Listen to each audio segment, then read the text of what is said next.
The time has come. We have this 3-liter Hurricane engine actually in a Ram 1500. And the question today is, should you think about buying one of these babies? And I'll give you 5 reasons why I like this engine and 5 reasons why I don't like this engine as a heavy-duty diesel mechanic.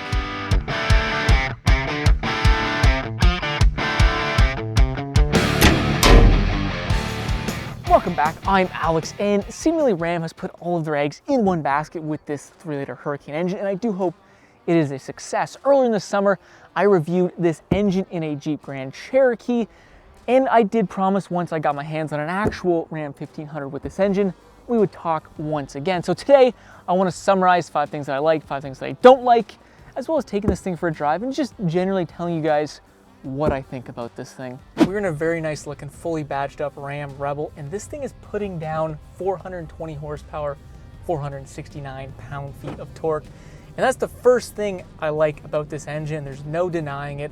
This thing is quick. As much as I love the 5.7 Hemi, this 3-liter Hurricane leaves that engine in the dust. Now you might think, yeah, well, once the turbos hit, but what about that turbo lag? And to be honest, with this engine being a twin turbo engine feeding 3 cylinders, there is almost next to no turbo lag. The throttle response is lightning fast.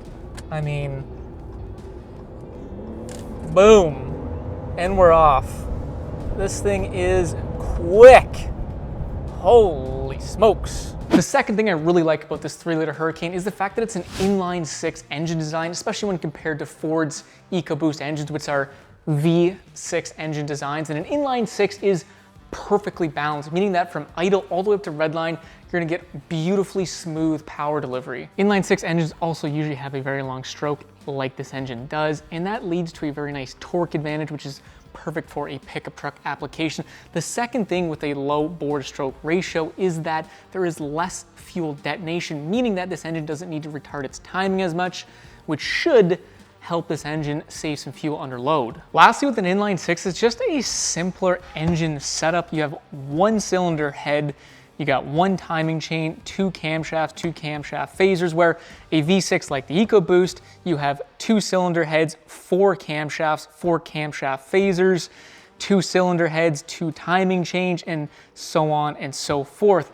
Another thing too is just the geometry of the engine bay. With the inline 6 going front to back, I mean, it just leaves a lot of room on each side to work on things. I mean, we can see our Turbo 1 and Turbo 2 right there, and any decent technician could probably remove these turbos without too much issue, where those EcoBoost engines, those turbos, you can barely even see them in the engine bay. The third thing that I really like about this 3-liter Hurricane engine is Stellantis went with a closed deck block design.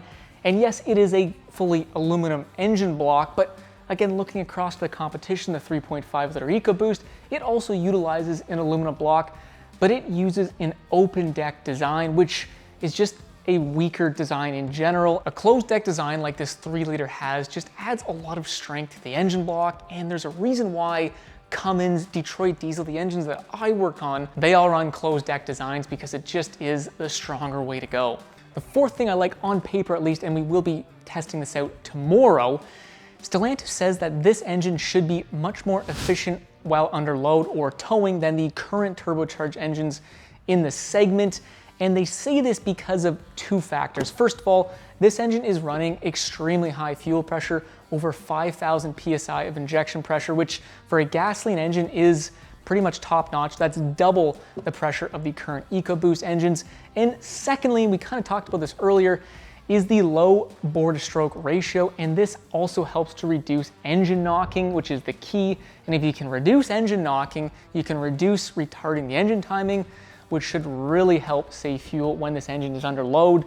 Like I said, we will be testing that out tomorrow. If you guys have been following the channel and you've been following my towing loops, you'll know that the Achilles heels of these turbocharged engines is just the gross amount of fuel usage they use when towing a load. So again, it'll be really interesting to see if Stellantis is actually true to their word, making this turbocharged engine more efficient under load, because if so, that could be a game changer.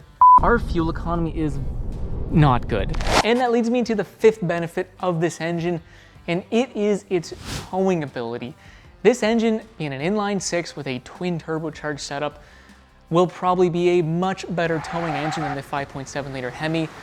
I, like most of you guys, love the 5.7 liter Hemi, nothing against that engine, but having a twin turbo setup is just gonna make your towing experience so much better than that naturally aspirated V8. Now, I can already hear you guys screaming at me, and yes, I haven't actually towed with this engine just yet, but we're at 1900 RPM in 8th gear at 110 kilometers an hour, pulling 8,000 pounds.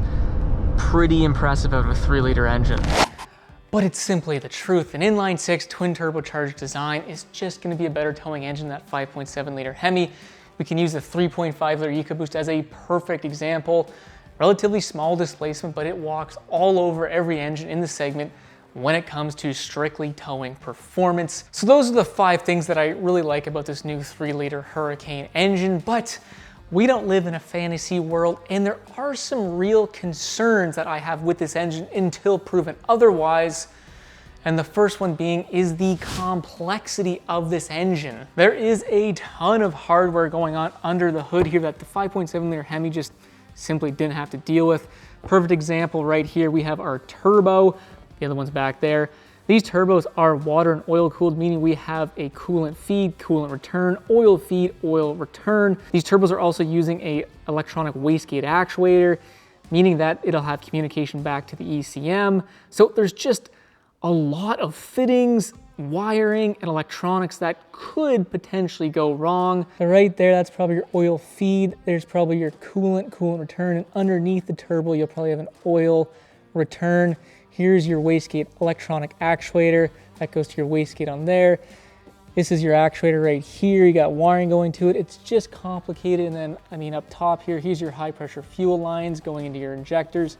There's your high pressure fuel rail right there. That's what all the diesels seem to run these days. And I've replaced many of those high pressure fuel lines, replaced many of those high pressure fuel pumps, replaced many of those. So more things to go wrong just does not lead to better reliability and longevity, in my opinion. Now, I'm not naive. That 5.7 liter Hemi was not the greatest engine ever built, and it had its fair share of issues, obviously.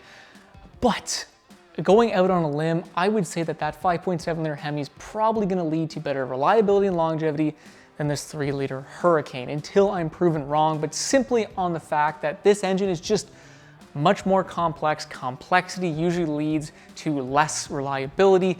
At least that's what I've seen being 10 years as a diesel mechanic. The second thing I don't like about this engine, and call me shallow if you want, but it is the sound this engine makes. It's just a little bit lifeless. Well, let's fire her up.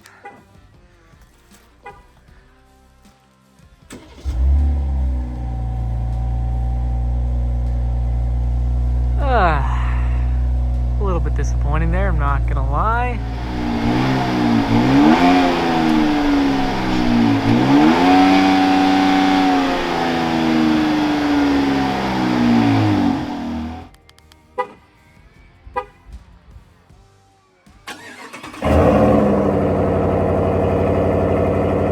Oh, that sounds so good.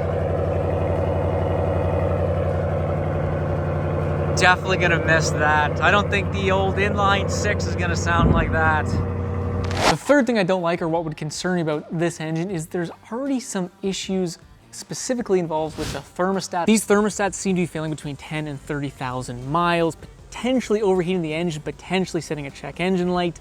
Repair time is about 2 hours, but could take more.